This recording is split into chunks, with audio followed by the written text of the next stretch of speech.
안녕하세요. 반갑습니다. 늘 시청하여 주시는 구독자님들께 미리 감사의 인사를 먼저 드립니다. 오늘은 크리스마스 이브입니다. 여러분이 계신 곳에는 하얀 눈이 내리는 화이트 크리스마스인가요? 아니면 촉촉한 비가 내리는 크리스마스 이브인가요? 어떤 날씨든 여러분과 사랑하는 가족들과 함께 따뜻하고 행복한 크리스마스 보내시길 바랍니다. 벌써 2025년도 일주일밖에 남지 않았습니다. 올 한 해 동안 기쁜 일도 있었고 힘든 일도 있었을 것입니다. 그 모든 순간들이 모여 지금의 여러분을 만들었습니다. 남은 한 해 마무리 잘하시고 다가오는 2026년 새해에는 더욱 큰 복과 행운이 가득하시길 진심으로 기원합니다.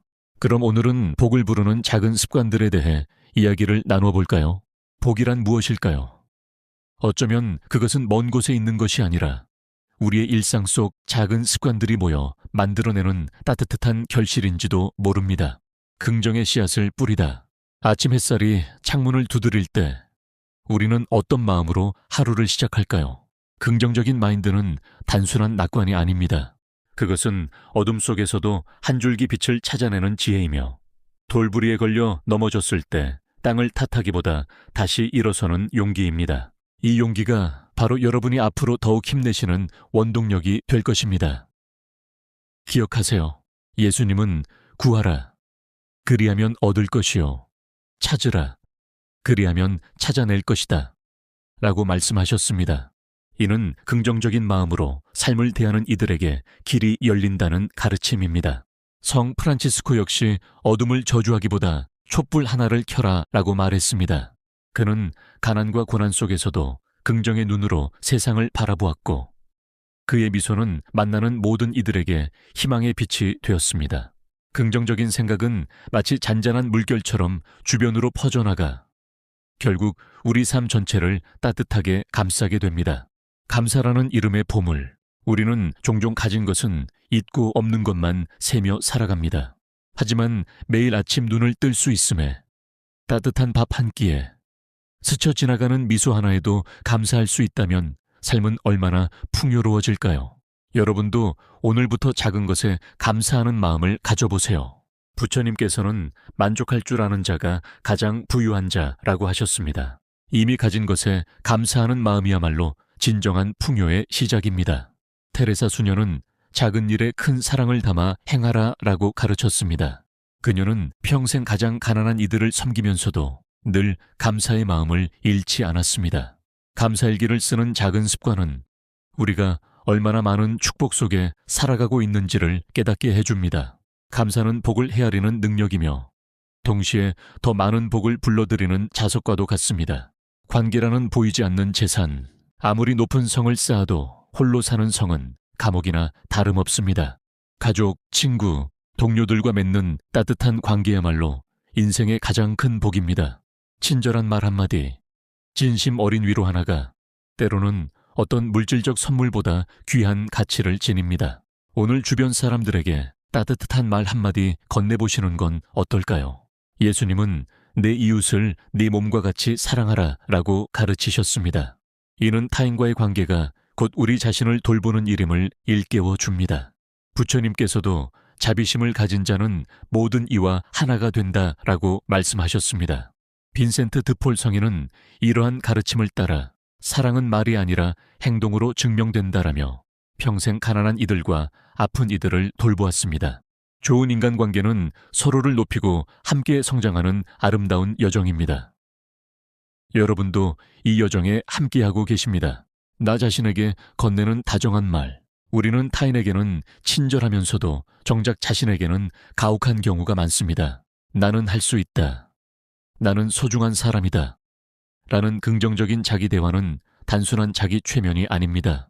그것은 스스로를 존중하고 사랑하는 방법이며 자존감이라는 든든한 뿌리를 내리는 과정입니다. 여러분은 충분히 소중한 사람입니다. 이것을 꼭 기억해 주세요. 부처님은 자신이야말로 자신의 의지처라고 말씀하셨습니다. 스스로를 사랑하고 존중하는 것이 모든 변화의 시작입니다. 예수님께서도 이웃 사랑의 전제로 자기 사랑의 중요성을 가르치셨습니다. 아빌라의 테레사 성녀는 이러한 깨달음 속에서 겸손은 진리 안에서 걷는 것이라 했습니다. 자신의 부족함을 인정하되 동시에 자신의 가치를 알아보는 것. 그것이 진정한 자기 사랑입니다. 자신에게 다정한 사람만이 타인에게도 진정으로 다정할 수 있습니다.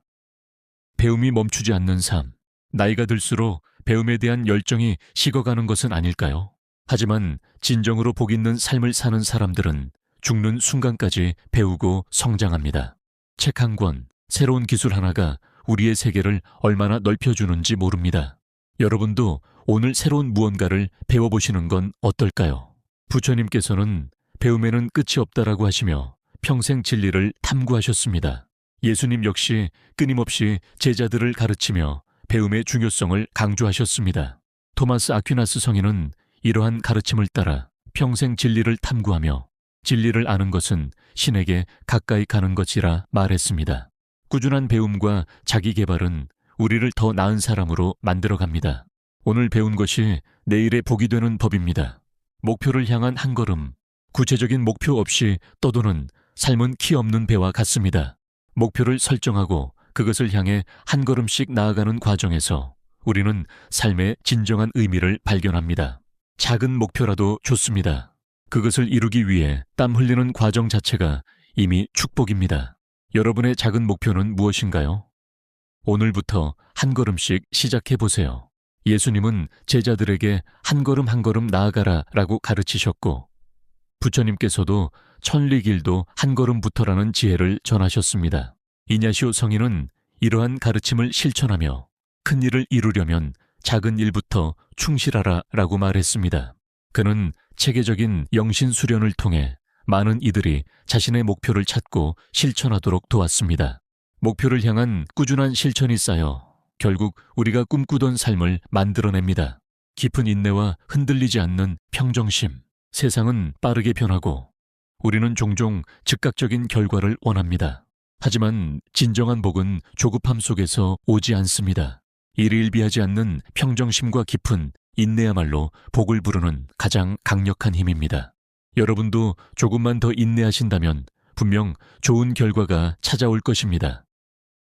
믿고 기다려보세요. 부처님은 물방울이 모여 항아리를 채우듯 작은 노력이 쌓여 큰 결실을 맺는다라고 가르치셨습니다. 조급해하지 않고 꾸준히 나아가는 자세가 필요합니다. 예수님께서도 인내로써 너희 영혼을 얻으리라라고 말씀하셨습니다. 욥은 이러한 가르침을 삶으로 증명한 이로 모든 것을 잃은 고통 속에서도 끝까지 인내했고 결국 이전보다 더 큰 복을 받았습니다. 작은 성공에 교만하지 않고 작은 실패에 좌절하지 않는 사람에게는 언젠가 가장 좋은 타이밍에 가장 좋은 기회가 찾아옵니다. 급하게 서두르지 않고 때를 기다릴 줄 아는 지혜. 그것이 바로 복을 부르는 마지막 열쇠입니다.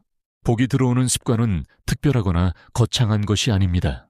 일상 속 작은 변화. 조금만 신경 쓰면 실천할 수 있는 것들이 모여 우리 삶을 근본적으로 바꾸어 놓습니다. 이러한 습관들을 꾸준히 실천하며 더욱 행복하고 풍요로운 삶을 만들어 가시길 진심으로 응원합니다. 만약 이 글이 여러분께 조금이라도 도움이 되셨다면 구독과 좋아요, 알림 설정으로 함께 해주세요. 여러분의 작은 관심이 더 좋은 콘텐츠를 만드는 큰 힘이 됩니다.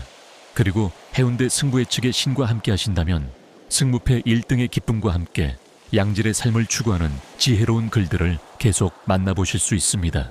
긍정적인 변화를 통해 복이 가득한 삶을 만들어 가세요. 오늘 여러분이 내딛는 작은 한 걸음이 내일의 큰 복이 됩니다. 여러분 모두 행복하시길 바랍니다.